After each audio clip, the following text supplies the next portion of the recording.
fuerza solar, divina luz y armonía espiritual.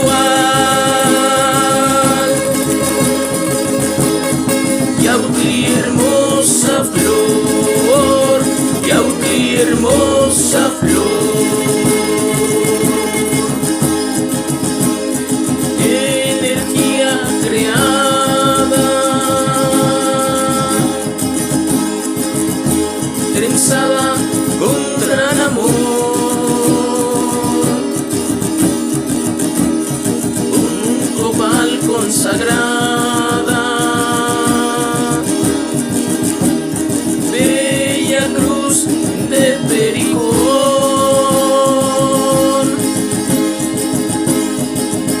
energía creada,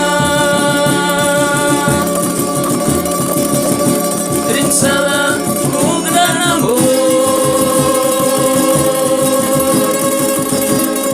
con copal consagrada,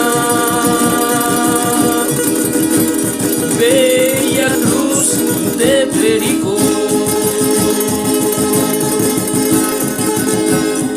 La luz es su guardián, la madre tierra tu sagrado hogar, radio tu fuerza solar,